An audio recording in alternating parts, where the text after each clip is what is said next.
믿는 자의 권세 부록 2-2 말씀에 순종하면 결과가 나타납니다.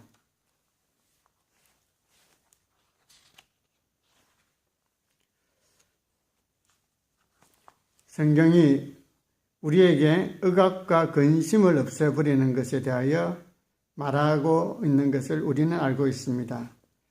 빌립보서 4장 6절 아무것도 염려하지 말고 다만 모든 일에 기도와 간구로 너희 구할 것을 감사함으로 하나님께 아뢰라. 다른 번역본입니다. 아무 일에도 근심하거나 조바심하지 말고 모든 상황과 모든 일에서 기도와 간구, 분명한 요구입니다. 기도와 간구로 감사함으로 하나님께 너희들의 필요를 알리기를 계속하십시오. 성경은 하나님이 당신에게 말씀하시는 것입니다. 하나님이 무엇이라고 말씀하셨습니까? 하나님은 안달하지 말라고 말씀하셨습니다. 만일 당신이 안달한다면 당신은 그 순간 말씀을 범한 것입니다. 아무것도 염려, 근심하지 말고 안달하지 마십시오. 즉 아무 일에도 걱정하지 말라는 뜻입니다. 어떤 사람은 이렇게 말할 수도 있습니다. 내가 걱정할 수 없다면 나는 무엇을 해야 하지요?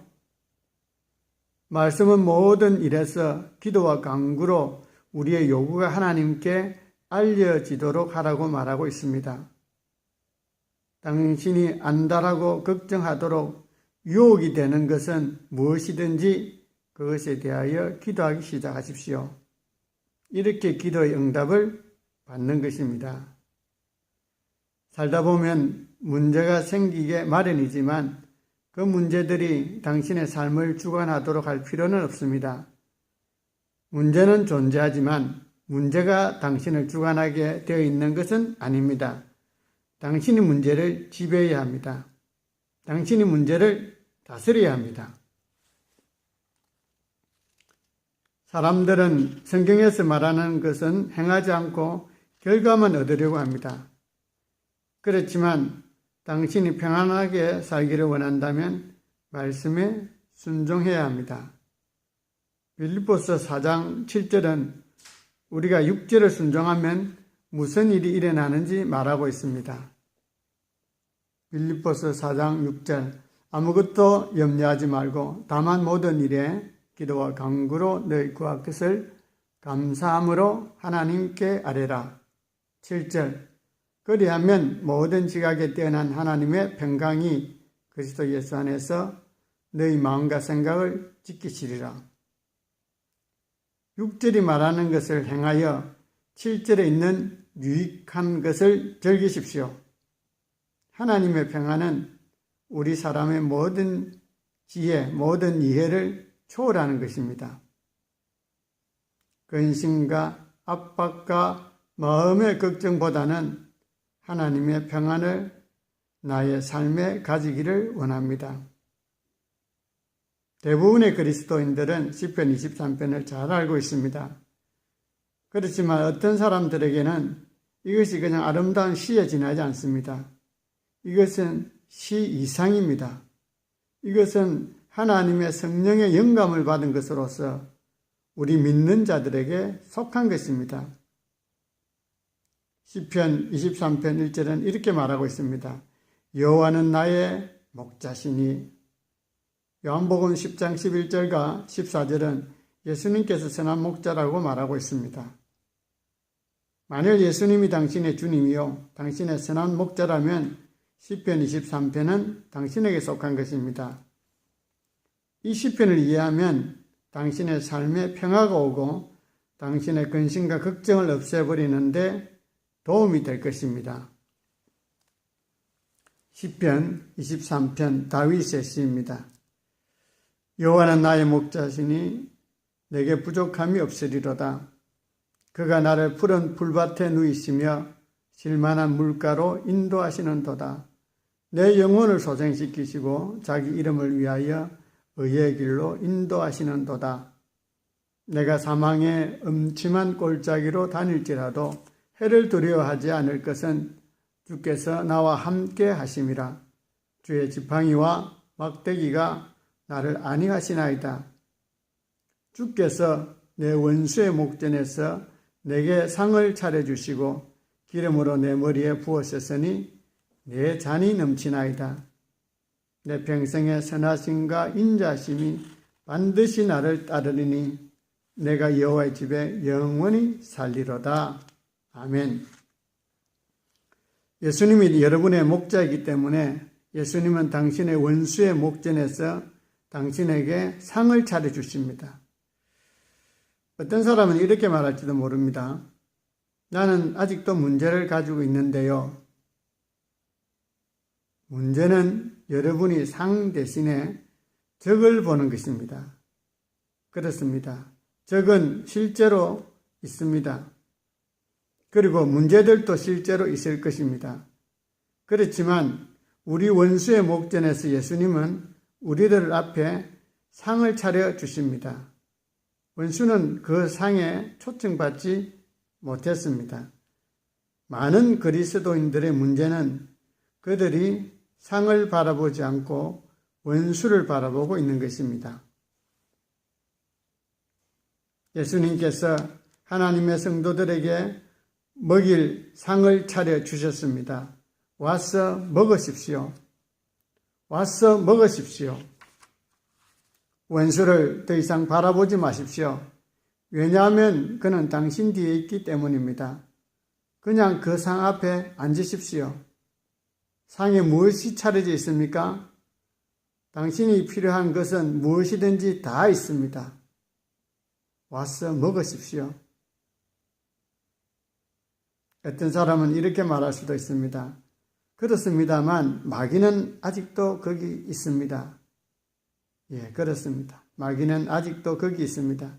그렇지만 그는 아무것도 할 수가 없습니다. 그냥 하나님 아버지의 상에 앉아서 마귀에게 아무런 관심도 가지지 마십시오. 사탄은 당신에게 자신과 문제에 여러분의 주의를 끌려고 할 것입니다. 그러나 그냥 사탄을 무시하십시오. 사람들은 항상 내게 오지만 그들의 문제는 그들이 아직도 원수만을 바라보고 있는 것입니다. 나도 마귀가 거기 있다는 것을 알고 있습니다. 성경도 그가 거기 있다고 말합니다. 그렇지만 성경은 원수의 목전에서 주님이 우리들을 위하여 상을 차려 놓으셨다고 말하고 있습니다. 그러므로 고개를 돌려서 상을 보십시오. 주님이 벌써 다 차려 놓으셨습니다. 예수님께서 다시 돌아가서 빵을 가져오실 필요가 없습니다. 빵은 벌써 거기 있습니다. 치유는 자녀들의 빵입니다. 당신은 하나님의 자녀입니까? 치유는 이미 준비되어 있습니다. 치유는 상에 차려져 있습니다. 어떤 사람은 이렇게 말할 수도 있습니다. 만일 치유가 우리들에게 속했다면 나는 왜 치유받지 못하고 있지요? 그것은 당신이 취하지 않았기 때문입니다. 만일 당신이 나의 식탁에 앉아서 내게 왜 접시에 빵이 없지요? 라고 묻는다면 나는 당신이 빵 바구니에서 빵을 집어 들지 않았기 때문이라고 말해줄 것입니다. 이미 그것은 거기에 있습니다. 어서 그것을 취하십시오. 당신이 필요한 것이 무엇이든지 그것을 요구하여 취하십시오. 그것은 당신 것입니다. 승리는 당신 것입니다. 치유는 당신 것입니다. 억압에서 자유롭게 되는 것도 당신 것입니다. 당신의 권세를 가지고 그리스도 안에서 당신이 필요한 모든 것을 취하십시오. 빌립보서 4장 19절은 이렇게 말하고 있습니다. 나의 하나님이 그리스도 예수 안에서 영광 가운데 그 풍성한 대로 너희 모든 쓸 것을 채우시리라. 당신은 다른 아무 데도 갈 필요가 없습니다. 당신은 다른 곳을 둘러볼 필요가 없습니다. 당신이 필요로 하는 것은 모두 하나님이 당신을 위하여 준비해 놓으신 상 위에 있습니다. 하나님은 우리 앞에 상을 준비하십니다. 상은 우리 앞에 있고 마귀는 우리 뒤에 있습니다. 하나님께서 우리의 원수들이 있는 그곳에 우리 앞에 상을 차려 주십니다. 원수가 거기 있습니다. 원수는 아직도 우리들에게 이 말씀대로 역사할 수 없다고 말하고 있습니다. 그는 우리가 얼마나 나쁜 사람인지, 얼마나 많은 잘못을 하였는지에 대하여 우리에게 말하고 있습니다. 원수는 우리의 과거의 모든 일들을 생각나게 합니다. 그러나 우리가 그것들을 회개하고 하나님께 용서를 빌었다면 하나님께서는 이렇게 말씀하십니다. 나는 너가 무슨 잘못을 했는지 기억도 하지 않는다. 하나님께서 당신을 위하여 차려놓은 상에는 무엇이 있습니까?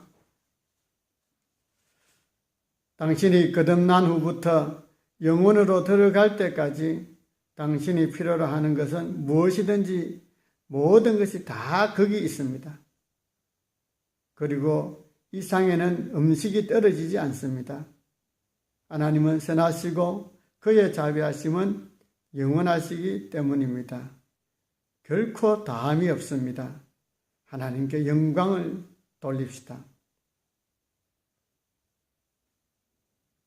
여러분은 그냥 상 가까이 다가 앉아서 먹으십시오. 차려놓은 것들이 그냥 상 위에만 있다면 아무 소용이 없습니다. 당신이 참여해야 합니다.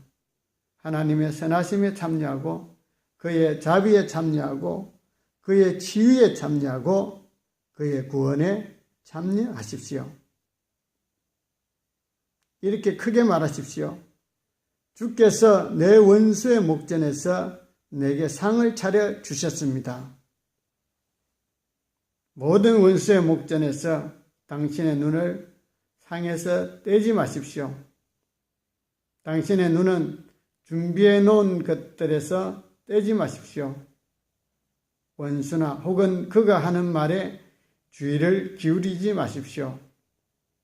하나님과 하나님께서 하시는 말씀에만 주의를 기울이십시오.